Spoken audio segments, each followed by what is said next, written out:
ಮಕರ ರಾಶಿ ವೀಕ್ಷಕರಿಗೆಲ್ಲ ಸ್ವಾಗತ. ಈ ಮಕರ ರಾಶಿಯವರಿಗೆ ಶನಿ ಪ್ರಸ್ತುತ ಮೀನ ರಾಶಿಯಲ್ಲಿ ಅಂದ್ರೆ ನಿಮ್ಮ ಜನ್ಮ ರಾಶಿಯಿಂದ 1, 2, 3 ಅಂದ್ರೆ 3ನೇ ಮನೆಯಲ್ಲಿ ಶನಿಯ ಒಂದು ಸಂಚಾರ ನಡೀತಾ ಇದೆ. ಶನಿ ಮೀನ ರಾಶಿಯನ್ನು ಬಿಟ್ಟು ಯಾವಾಗ ಮೇಷ ರಾಶಿಗೆ ಪ್ರವೇಶವನ್ನು ಮಾಡ್ತಾರೆ, ಇಲ್ಲಿ ಎಷ್ಟು ದಿನಗಳ ಕಾಲ ಇಲ್ಲಿ ಸಂಚಾರವನ್ನು ಮಾಡ್ತಾರೆ, ಹಾಗೆ ಶನಿಯ ಮೇಷರಾಶಿಯ ಪ್ರವೇಶ ಮತ್ತು ಸಂಚಾರದಿಂದ ಮಕರ ರಾಶಿಯಲ್ಲಿ ಹುಟ್ಟಿರ್ತಕ್ಕಂಥವ್ರಿಗೆ ಆಗ್ತಕ್ಕಂತಹ ಬದಲಾವಣೆಗಳು ಹಾಗೂ ಪರಿಹಾರ ಕ್ರಮಗಳು ಏನು ಅಂತಕ್ಕಂಥದ್ದನ್ನ ಈ ವಿಡಿಯೋದಲ್ಲಿ ನೋಡ್ತಾ ಹೋಗೋಣ.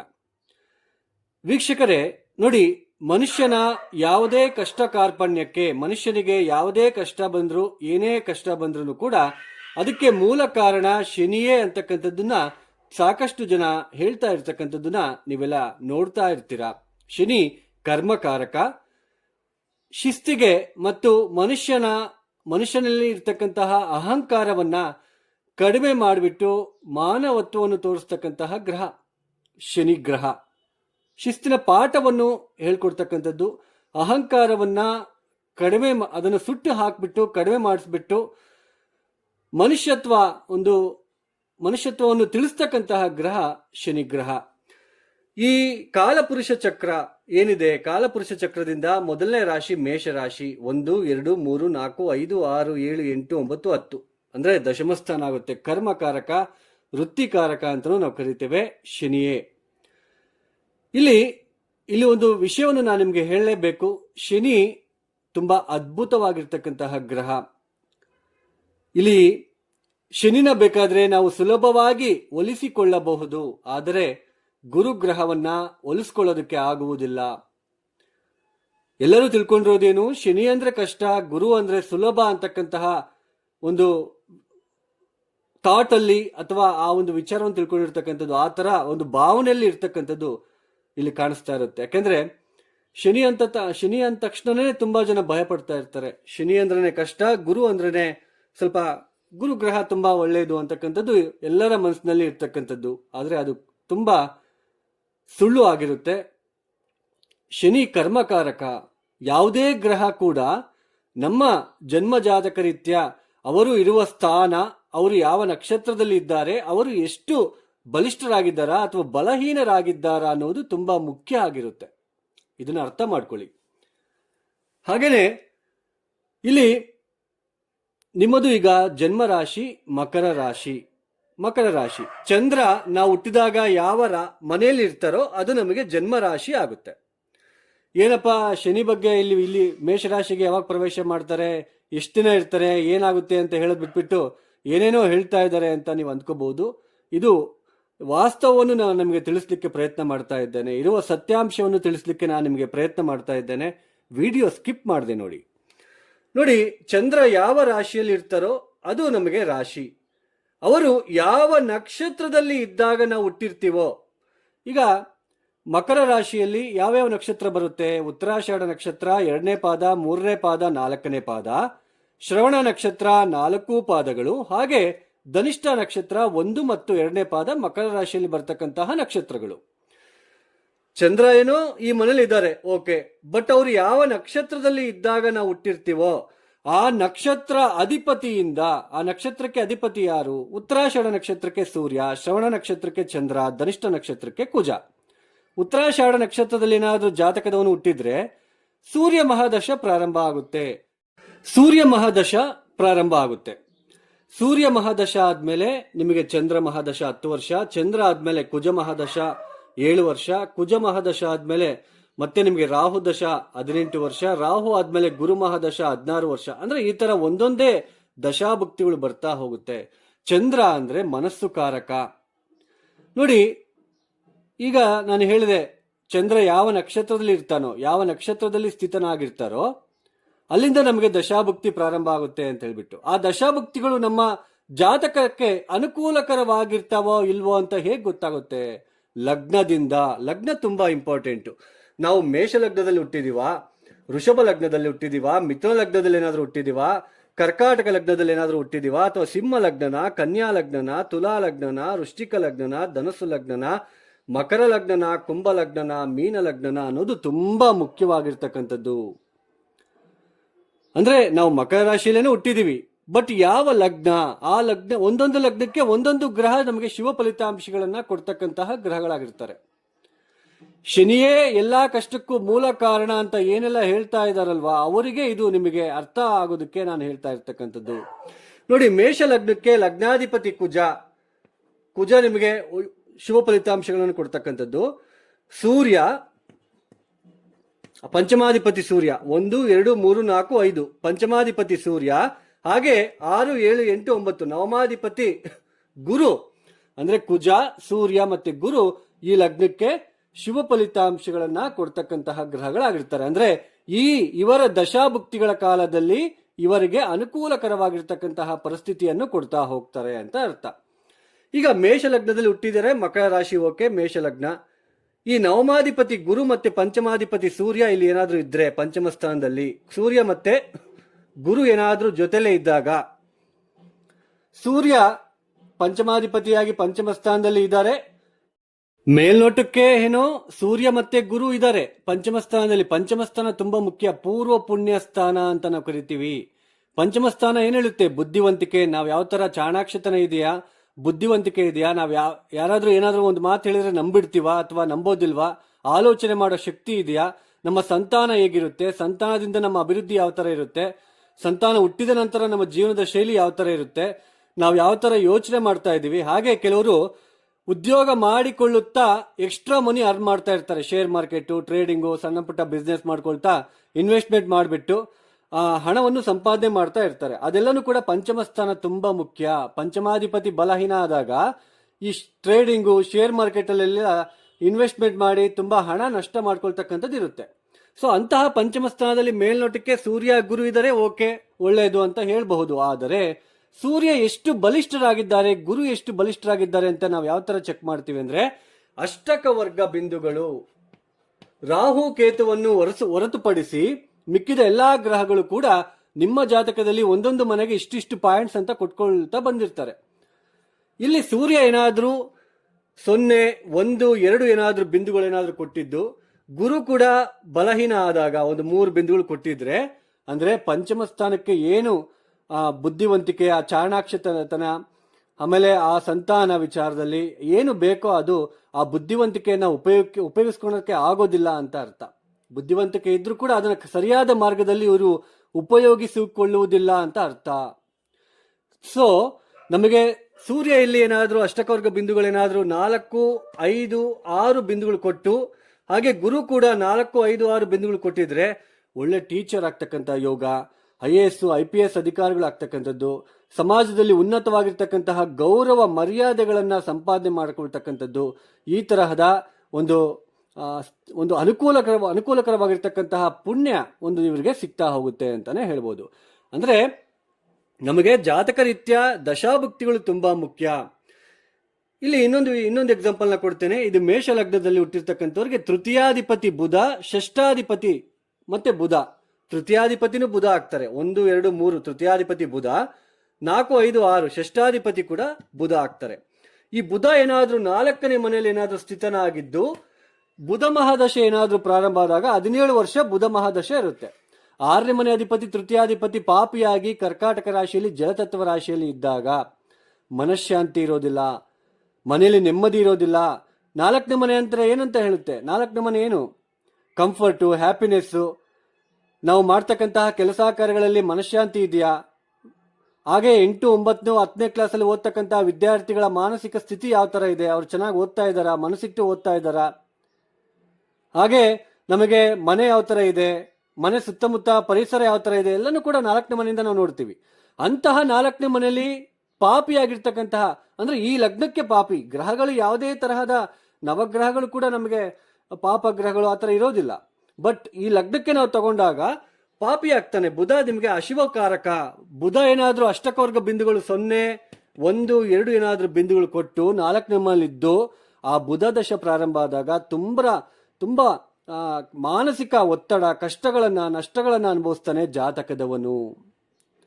ಅಂದ್ರೆ ಶನಿ, ನಮಗೆ ಬುಧ ದಶ ನಡೀತಾ ಇದ್ರೆ ಶನಿ ಮೇಲೆ ನಾವು ಹಾಕಿದ್ರೆ ಏನ್ ಪ್ರಯೋಜನ? ಶನಿ ತುಂಬಾ ಅದ್ಭುತವಾಗಿರ್ತಕ್ಕಂತಹ ಪ್ಲಾನೆಟ್, ತುಂಬಾ ಒಳ್ಳೆ ಗ್ರಹ ಶನಿ ಗ್ರಹ. ನಮಗೆ ದಶಾಭುಕ್ತಿ ನೋಡ್ಕೋಬೇಕು. ಹಾಗೆ ಇನ್ನೊಂದು ಎಕ್ಸಾಂಪಲ್ ನಾನು ಇಲ್ಲಿ ನಿಮಗೆ ಕೊಡಲೇಬೇಕು. ಈಗ ಋಷಭ ಲಗ್ನದಲ್ಲಿ ಏನಾದರೂ ಹುಟ್ಟಿ ದ್ವಿತೀಯಾಧಿಪತಿ ಯಾರು? ಬುಧ. 3, 4, 5 ಪಂಚಮಾಧಿಪತಿ ಯಾರು? ಬುಧ. ಅಂದ್ರೆ ಋಷಭ ಲಗ್ನ 1, 2 ಎರಡನೇ ಮನೆ ಅಧಿಪತಿ ಬುಧ, 3, 4, 5 ಪಂಚಮಾಧಿಪತಿನೂ ಕೂಡ ಬುಧ. ಬುಧ ಏನಾದ್ರೂ ಇಲ್ಲಿ ಇದ್ದು, ಋಷಭ ಲಗ್ನಕ್ಕೆ ಯಾರ್ಯಾರು ಶುಭ ಗ್ರಹಗಳು ಅದನ್ನೇ ಹೇಳ್ತಾನೆ. ಋಷಭ ಲಗ್ನದಲ್ಲಿ ಏನಾದ್ರೂ ಹುಟ್ಟಿ ಮಕರ ರಾಶಿಯಲ್ಲಿ ಹುಟ್ಟಿದ್ರೆ ಸೂರ್ಯ, ಚತುರ್ಥಾಧಿಪತಿ ಸೂರ್ಯ, ಪಂಚಮಾಧಿಪತಿ ಬುಧ, ದಶಮಾಧಿಪತಿ ಶನಿ, ರಾಜಯೋಗ ಕರ್ತಕ್ಕಂತಹ ಗ್ರಹಗಳು. ಇವರ ದಶಾಭುಕ್ತಿಗಳು ಬಂದಾಗ ಸಾಕಷ್ಟು ಉತ್ತಮವಾಗಿರ್ತಕ್ಕಂತಹ ಸ್ಥಿತಿಯನ್ನು ನಮಗೆ ಕೊಡ್ತಾ ಹೋಗ್ತಾರೆ ಅಂತ ಅರ್ಥ. ಇಲ್ಲಿ ವೃಷಭ ಲಗ್ನಕ್ಕೆ ಪಂಚಮಾಧಿಪತಿ ಬುಧ ಪಂಚಮ ಸ್ಥಾನದಲ್ಲಿ. ಬುಧ ಏನ್ ಹೇಳುತ್ತೆ? ಮ್ಯಾಥಮೆಟಿಕ್ಸ್, ಇಂಟೆಲೆಕ್ಚುಯಲ್, ಕ್ರಿಯೇಟಿವಿಟಿ, ಹಾಗೆ ಗಣಿತ ವಿಚಾರದಲ್ಲಿ, ಹಾಗೇನೆ ಚಾರ್ಟೆಡ್ ಅಕೌಂಟ್ ಆಗ್ಬೇಕು ಅಂದ್ರೂ, ಬ್ಯಾಂಕ್ ಅಲ್ಲಿ ಒಳ್ಳೆಯ ಉದ್ಯೋಗ ಪಡಿಬೇಕಂದ್ರೂ ಬುಧ ತುಂಬಾ ಇಂಪಾರ್ಟೆಂಟ್. ಹಾಗೆ ಶೇರ್ ಮಾರ್ಕೆಟ್ ಅಲ್ಲಿ ಹೆಚ್ಚಾಗಿ ಹಣವನ್ನು ನಾವು ಸಂಪಾದನೆ ಮಾಡ್ಬೇಕಂದ್ರೂ ಬುಧ ಇಂಪಾರ್ಟೆಂಟ್. ಪಂಚಮ ಸ್ಥಾನ ಬುದ್ಧಿವಂತಿಕೆಯಿಂದ, ಪಂಚಮ ಸ್ಥಾನದಲ್ಲಿ ಕುತ್ಕೊಂಡಿರ್ತಕ್ಕಂತಹ ಗ್ರಹ ನೇರವಾಗಿ ಸಪ್ತಮ ದೃಷ್ಟಿಯಲ್ಲಿ 1, 2, 3, 4, 5, 6, 7 ಸಪ್ತಮ ದೃಷ್ಟಿಯಲ್ಲಿ ಅಂದ್ರೆ ಋಷಭ ಲಗ್ನದಿಂದ ಲಾಭ ಸ್ಥಾನವನ್ನು ನೋಡ್ತಾರೆ. ತನ್ನ ಒಂದು ಬುದ್ಧಿವಂತಿಕೆಯಿಂದ ಲಾಭವನ್ನು, ವೆಲ್ತ್ ಅನ್ನು, ದ್ವಿತೀಯಾಧಿಪತಿ ಕೂಡ ಆಗಿರೋದ್ರಿಂದ ಬುಧ ಪಂಚಮ ಸ್ಥಾನದಲ್ಲಿ ಇರೋದ್ರಿಂದ ವೆಲ್ತ್ ಅನ್ನು ಇಂಡಿಕೇಟ್ ಮಾಡ್ತಾರೆ, ತುಂಬಾ ಹಣವನ್ನು ಸಂಪಾದನೆ ಮಾಡ್ತಾರೆ ಅಂತ ಅರ್ಥ. ಆದ್ರೆ ಬುಧ ಇಲ್ಲಿ 0, 1, 2, 3 ಅಷ್ಟಕವರ್ಗ ಬಿಂದುಗಳನ್ನೇನಾದ್ರೂ ಕೊಟ್ಟಿದ್ರೆ ಹೆಚ್ಚಾಗಿ ಬುದ್ಧಿವಂತಿಕೆಯನ್ನು ಉಪಯೋಗಿಸಕ್ಕಾಗಲ್ಲ, ಹೆಚ್ಚಾಗಿ ಹಣ ಸಂಪಾದನೆ ಮಾಡೋಕ್ಕಾಗಲ್ಲ ಬುಧ ಮಹಾದಶೆಯಲ್ಲಿ ಅಂತ ಅರ್ಥ. ನೆನಪಲ್ಲಿ ಇಟ್ಕೊಂಬಿಡಿ. ಅದೇ 5, 6 ಬಿಂದುಗಳು ಏನಾದ್ರು ಕೊಟ್ಟಿದ್ರೆ ಬುಧ ತುಂಬಾ ಸ್ಟ್ರಾಂಗ್ ಇದ್ದಾರೆ ಅಂತ ಅರ್ಥ. ಅದೇ ಋಷಭ ಲಗ್ನದಲ್ಲಿ ಏನಾದ್ರೂ ಹುಟ್ಟಿ ಬುಧ ಏನಾದ್ರೂ 6ನೇ ಮನೇಲಿ ಇದ್ರೆ, ಬುಧ 2ನೇ ಮನೆ ಅಧಿಪತಿ ಮತ್ತು ಪಂಚಮಾಧಿಪತಿ 6ನೇ ಮನೇಲಿ ಇದ್ಕೊಂಡು ಸಮಸಪ್ತಕ ದೃಷ್ಟಿಯಲ್ಲಿ 12ನೇ ಮನೆ ನೋಡ್ತಾರೆ. ಋಷಭ ಲಗ್ನದಿಂದ ಹಿಂದಿನ ಮನೆ 12ನೇ ಮನೆ ಆಗುತ್ತೆ. ನೋಡಿ, ಅತಿ ಬುದ್ಧಿವಂತಿಕೆ, ಅತಿಯಾದ ಓವರ್ ಕಾನ್ಫಿಡೆನ್ಸ್ ಇಂದ, ಅತಿಯಾದ ಆತ್ಮವಿಶ್ವಾಸದಿಂದ 6ನೇ ಮನೇಲಿ ಇರ್ತಕ್ಕಂತಹ ಬುಧ ಅತಿಯಾದ ಆತ್ಮವಿಶ್ವಾಸದಿಂದ ಇನ್ವೆಸ್ಟ್ಮೆಂಟ್ ಎಲ್ಲ ಮಾಡಿ, ಬಿಸ್ನೆಸ್, ಶೇರ್ ಮಾರ್ಕೆಟ್ ಅಂತೆಲ್ಲ ಇನ್ವೆಸ್ಟ್ಮೆಂಟ್ ಮಾಡಿ ನಷ್ಟ, ವ್ಯಯ ಮಾಡ್ಕೊಳ್ತಾರೆ. ನೋಡಿ, ಬುಧ ತುಂಬಾ ಇಲ್ಲಿ ಯಾವ ಗ್ರಹ ಎಲ್ಲಿದ್ದಾರೆ ಅನ್ನೋದು ತುಂಬಾ ಮುಖ್ಯ. ಇಲ್ಲಿ ಕೆಲವರು ಕೇಳ್ತಾ ಇರ್ತಾರೆ, ನಮಗೆ ಸಾಲ ಬಾಧೆ ತೀರೋದಕ್ಕೆ ಮಂತ್ರ, ಸಾಲ ಹುಟ್ಟೋದಕ್ಕೆ ಮಂತ್ರ ಏನಾದ್ರೂ ಇದೆಯಾ ಅಂತ ಕೇಳ್ತಾ ಇರ್ತಾರೆ. ನೋಡಿ, ಈ ತರ ದ್ವಿತೀಯಾಧಿಪತಿನೇ 6ನೇ ಮೇಲೆ ಕುತ್ಕೊಂಡಾಗ ಅದು ಕರ್ಮ ಅಂತ ನಾವು ಕರಿತೀವಿ. ಕರ್ಮ ಅಷ್ಟು ಬೇಗ ಹೋಗೋದಿಲ್ಲ. ದಯವಿಟ್ಟು ಅರ್ಥ ಮಾಡ್ಕೊಳ್ಳಿ. ಕರೆಕ್ಟ್ ಆಗಿರ್ತಕ್ಕಂತಹ ಪರಿಹಾರ ಕ್ರಮಗಳನ್ನ ಅನುಸರಿಸಬೇಕಾಗುತ್ತೆ. ಆ ತರ ಮಂತ್ರಗಳು ಇರೋದಿಲ್ಲ. ನಂಬಿ ಮೋಸ ಹೋಗ್ಬೇಡಿ. ಜಂಪ್ ಸ್ಟೋನ್ ಉಂಗುರಗಳು ಹಾಕೊಂಡ್ಬಿಟ್ರೆ ನಮ್ಮ ಜೀವನದಲ್ಲಿ ಸಾಕಷ್ಟು ಉತ್ತಮವಾಗಿರುತ್ತೆ ಅಂತಕ್ಕಂಥದ್ದು ಭಾವನೆ ತುಂಬಾ ಜನರಲ್ಲಿ ಇರುತ್ತೆ. ಅದು ತುಂಬಾ ವೇಸ್ಟ್ ಖರ್ಚುಗಳನ್ನ ಮಾಡ್ತಾ ಇದ್ದೀರಾ. ದಯವಿಟ್ಟು ಜಂಪ್ ಸ್ಟೋನ್ ಕೂಡ ನೀವು ಜಾಸ್ತಿ ಇನ್ವಾಲ್ವ್ಮೆಂಟ್ ತಗೊಳೋದಕ್ಕೆ ಹೋಗಬೇಡಿ ಸ್ನೇಹಿತರೆ.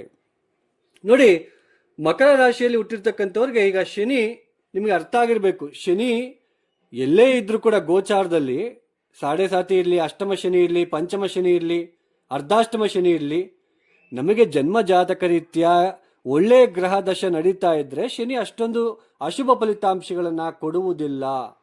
ಯಾಕೆಂದ್ರೆ ಹಾಗೆ ನಿಮಗೆ ಇನ್ನೊಂದು ವಿಷಯನ ಇಲ್ಲಿ ಹೇಳಬೇಕು. ಲಗ್ನ ಅಂದ್ರೆ ಏನು? ಲಗ್ನ ಅಂದ್ರೆ ಏನ್ ರೆಪ್ರೆಸೆಂಟ್ ಮಾಡುತ್ತೆ? ನಮ್ಮ ಕ್ಯಾರೆಕ್ಟರ್ ಯಾವ ತರ ಇದೆ, ನಮ್ಮ ಗುಣ ಯಾವ ತರ ಇದೆ, ನಾವು ಯಾವ ತರ ಯೋಚನೆ ಮಾಡ್ತಾ ಇದೀವಿ, ನಾವು ಆರೋಗ್ಯವಾಗಿದ್ದೀವಾ ಅಥವಾ ಅನಾರೋಗ್ಯದಿಂದ ಇದೀವಾ, ನಾವು ಸುಖ ಅಂದ್ರೆ ದುಃಖವಾಗಿದ್ದೀವಾ, ಸುಖ ಅಂದ್ರೆ ನಮ್ಮ ಜೀವನದಲ್ಲಿ ಸುಖನೇ ಜಾಸ್ತಿ ಇದೆಯಾ, ದುಃಖ ಜಾಸ್ತಿ ಇದೆಯಾ, ನಮ್ಮ ಶರೀರ ಆಕೃತಿ ಯಾವ ತರ ಇದೆ, ನಾವು ಯಾವ ತರ ನೋಡೋದಕ್ಕೆ ಯಾವ ತರ ಇದೀವಿ ಅಂತಕ್ಕಂಥದ್ದನ್ನೆಲ್ಲನೂ ಕೂಡ ಲಗ್ನ ತೋರಿಸುತ್ತೆ. ಅಂದ್ರೆ ಟೋಟಲ್ ಶರೀರ ಪೂರ್ತಿ ಕೂಡ ಲಗ್ನ. ಆ ಶರೀರದಲ್ಲಿ ಬರ್ತಕ್ಕಂತಹ ಮನಸ್ಸು ಏನಿದೆ ಅದು ರಾಶಿ. ಅರ್ಥ ಮಾಡ್ಕೋಬೇಕು. ಚಂದ್ರನ್ ಇರ್ತಕ್ಕಂತಹ ಮನೆ ನಕ್ಷತ್ರಾಧಿಪತಿಯಿಂದ ದಶಾಭಕ್ತಿಗಳು ಚೇಂಜ್ ಆಗ್ತಾ ಹೋಗುತ್ತೆ. ಅಂದ್ರೆ ಒಂದೊಂದು ದಶಾಭಕ್ತಿ ಬಂದಾಗ್ಲೆಲ್ಲ ಆ ಮನಸ್ಸು ತುಂಬಾ ಕಷ್ಟಕ್ಕೆ ಒಳಗಾಗುತ್ತೆ. ಆರೋಗ್ಯದ ವಿಚಾರದಲ್ಲಾಗಿರ್ಬೋದು, ಹಣಕಾಸಿನ ವಿಚಾರದಲ್ಲಾಗಿರ್ಬೋದು, ಕುಟುಂಬದ ವಿಚಾರದಲ್ಲಾಗಿರ್ಬೋದು. ಚಂದ್ರ ಮನಸ್ಸು ಕಾರಕ ಆಗಿರೋದ್ರಿಂದ ಆ ಲಗ್ನಕ್ಕೆ ಯೋಗಕಾರಕ ಗ್ರಹಗಳು ದಶಾಭಕ್ತಿಗಳು ಬಂದಾಗ ಆ ಚಂದ್ರ ನಮಗೆ ಮನಸ್ಸು ತುಂಬಾ ಚೆನ್ನಾಗಿರುತ್ತೆ, ಸಂತೋಷಕರವಾಗಿರುತ್ತೆ. ಅದೇ ಅವಯೋಗಕಾರಕ ಒಳ್ಳೆಯ ಗ್ರಹಗಳ ದಶಾಭುಕ್ತಿ ನಡೀತಾ ಇದ್ದಾಗ ನಮಗೆ ಆ ಚಂದ್ರ ನಮಗೆ ಮನಸ್ಸು ತುಂಬಾ ನಮಗೆ ಹಿಂಸೆ ಕೊಡ್ತಾ ಹೋಗ್ತಾನೆ. ಸೊ ಅರ್ಥ ಮಾಡ್ಕೊಳ್ಳಿ, ಲಗ್ನ ತುಂಬಾ ಇಂಪಾರ್ಟೆಂಟ್. ಲಗ್ನಕ್ಕೆ ಯಾವ ಗ್ರಹಗಳು ಎಲ್ಲಿದ್ದಾರೆ, ನಮಗೆ ಯಾವ ದಶಾಭುಕ್ತಿ ನಡೀತಾ ಇದೆ, ಅವರು ಶುಭ ಕಾರಕತ್ವವನ್ನು ವಹಿಸಿದ್ದಾರೆ, ಆ ಲಗ್ನಕ್ಕೆ ಯಾವ ತರ ಇದ್ದಾರೆ, ಎಷ್ಟು ಅಷ್ಟಕವರ್ಗ ಬಿಂದುಗಳನ್ನು ಕೊಟ್ಟಿದ್ದಾರೆ ಅನ್ನೋದು ತುಂಬಾ ಮುಖ್ಯ ಸ್ನೇಹಿತರೆ. ಲಗ್ನ ತುಂಬಾ ಮುಖ್ಯ, ರಾಶಿ ಅಲ್ಲ. ರಾಶಿ ಅಂದ್ರೆ ನಮ್ಮ ಮನಸ್ಸು. ಚಂದ್ರನಿರುವ ರಾಶಿಯಿಂದ, ಚಂದ್ರನಿರುವ ನಕ್ಷತ್ರದಿಂದ ನಮಗೆ ದಶಾಭಕ್ತಿಗಳು ಪ್ರಾರಂಭ ಆಗ್ತಾ ಹೋಗುತ್ತೆ. ಒಂದೊಂದೇ ದಶಾಭಕ್ತಿಗಳು ಪ್ರಾರಂಭ ಆಗ್ತಾ ಹೋಗುತ್ತೆ. ಆ ದಶಾಭಕ್ತಿಗಳು ಬಂದಂತೆಲ್ಲ ನಮಗೆ ಮನಸ್ಸು ಅನ್ನೋದು, ದಶಾಭಕ್ತಿ ಚೆನ್ನಾಗಿದ್ರೆ ನಮ್ಮ ಮನಸ್ಸು ಚೆನ್ನಾಗಿರುತ್ತೆ, ನಾವು ನೋಡೋದಕ್ಕೆ ಚೆನ್ನಾಗಿರ್ತೀವಿ, ಒಳ್ಳೆ ಬಟ್ಟೆ ಹಾಕೊಳ್ತೀವಿ, ದುಡ್ಡು ಬರುತ್ತೆ, ಎಲ್ಲ ಬರುತ್ತೆ. ದಶಾಭಕ್ತಿಗಳು ಚೆನ್ನಾಗಿಲ್ಲ ಅಂದ್ರೆ ಏನು ಮಾಡೋಕ್ಕಾಗಲ್ಲ. ಈಗ ಮಕರ ರಾಶಿಯವರು ಚಿಂತೆ ಮಾಡ್ತಿರೋದೇನಪ್ಪಾ ಅಂದ್ರೆ, ನಮಗೆ 7.5 ಶನಿ ಮುಗೀತು, ಆದ್ರೂ ಕೂಡ ನಮಗೆ ಒಳ್ಳೇದಾಗ್ತಾ ಇಲ್ಲ ಅಂತಂದು. ನೋಡಿ, ಅದಕ್ಕೆ ಇಷ್ಟೆಲ್ಲ ಎಕ್ಸಾಂಪಲ್ ಕೊಟ್ಟಿದ್ದು. ನಮಗೆ ದಶಾಭಕ್ತಿಗಳು ಚೆನ್ನಾಗಿಲ್ಲ ಅಂದ್ರೆ, ನಮಗೆ ಯಾವುದೋ ಸೂರ್ಯ ಮಹಾದಶನೋ ಯಾವುದೋ ಪಾಪಗ್ರಹಗಳ ದಶಾಭಕ್ತಿ ನಡೀತಾ ಇದ್ರೆ ಶನಿ ನಿಮ್ಗೆ ಏನ್ ತೊಂದರೆ, ಶನಿ ನಿಮ್ಗೆ ಏನು ಮಾಡ್ತಾನೆ, ನಿಮಗೆ ಶನಿ ಮಹಾದಶ ನಡೀತಾ ಇದ್ರೆ ಅವಾಗ ಅದು ತೃತೀಯ ಸ್ಥಾನಕ್ಕೆ ಬಂದಾಗ ಹೆಲ್ಪ್ ಆಗುತ್ತೆ. ನೆನಪಲ್ಲಿ ಇಟ್ಕೊಂಬಿಡಿ. ಇಲ್ಲಿ ತೃತೀಯ ಸ್ಥಾನಕ್ಕೆ ಶನಿ ಬಂದಾಗ ಎಫರ್ಟ್ ಆಗ್ತಾ ಇದ್ದೀರಾ. ನಿಮಗೆ ಮಕರ ರಾಶಿಯವರು ಪ್ರೆಸೆಂಟ್ ಇಲ್ಲಿ ಅಷ್ಟಕವರ್ಗ ಬಿಂದುಗಳನ್ನು ಕೂಡ ನೋಡ್ಕೋಬೇಕು. 0, 1, 2 ಅವ್ರು ಎಷ್ಟು ಬಲಿಷ್ಠರಾಗಿದ್ದಾರೆ, ಬಲಹೀನರಾಗಿದ್ದಾರಾ ಅನ್ನೋದು ನೋಡ್ಕೋಬೇಕಾಗುತ್ತೆ. ಬಲಿಷ್ಠರಾಗಿದ್ರೆ ಸಾಕಷ್ಟು ಪ್ರಯಾಣಗಳನ್ನ ಮಾಡ್ತಾ ಇರ್ತೀರಾ. ಈ ಒಂದು ಸಂದರ್ಭದಲ್ಲಿ ಜಾಸ್ತಿ ಜರ್ನೀಸ್ ಇಂಡಿಕೇಟ್ ಆಗ್ತಾ ಇರುತ್ತೆ. ನೀವು ಯಾವ್ದಾದ್ರು ಒಂದು ಬಿಸ್ನೆಸ್ ಆಗಿರ್ಬೋದು, ಮಾಡ್ತಕ್ಕಂತಹ ಕೆಲಸ ಕಾರ್ಯಗಳಲ್ಲಿ ಪ್ರಯಾಣಗಳನ್ನ ಜಾಸ್ತಿ ಮಾಡ್ತಾ ಇರ್ತೀರಾ. ಹಾಗೇನೆ ಸೋದರರ ಜೊತೆ ಸ್ವಲ್ಪ ಭಿನ್ನಾಭಿಪ್ರಾಯಗಳು, ತಂದೆಯ ಜೊತೆ ಭಿನ್ನಾಭಿಪ್ರಾಯಗಳು ಕೂಡ ಇರುತ್ತೆ. ಯಾಕಂದ್ರೆ ತೃತೀಯ ಸ್ಥಾನದಿಂದ ನವಮ ಸ್ಥಾನದ ಮೇಲೆ ದೃಷ್ಟಿ ಆಗ್ತಾ ಇರೋದ್ರಿಂದ ಸ್ವಲ್ಪ ಸೋದರರ ಜೊತೆ ಭಿನ್ನಾಭಿಪ್ರಾಯಗಳು, ಹಾಗೆ ಪ್ರಾಪರ್ಟಿ ರಿಲೇಟೆಡ್ ಏನಾದ್ರು ಆಸ್ತಿಗೆ ಸಂಬಂಧಪಡ್ತಕ್ಕಂತಹ ವಿಚಾರದಲ್ಲಿ ತೊಂದರೆಗಳು, ಕಲಹಗಳು ನೀವು ನೋಡ್ತಾ ಇರ್ತೀರಾ. ಆದ್ರೆ ಶನಿ ತೃತೀಯ ಸ್ಥಾನದಲ್ಲಿರೋದು ತುಂಬಾ ಎಫರ್ಟ್, ಧೈರ್ಯ, ಸ್ಥೈರ್ಯ, ಮುನ್ನುಗ್ಗಿ ಹೋಗ್ತಾ ಇರ್ತೀರಾ. ಬಟ್ ಅಷ್ಟಕವರ್ಗ ಬಿಂದುಗಳು ತುಂಬಾ ಮುಖ್ಯ. ಯಾವ ದಶಾಭುಕ್ತಿ ನಡೀತಾ ಇದೆ ಅನ್ನೋದು ತುಂಬಾ ಮುಖ್ಯ.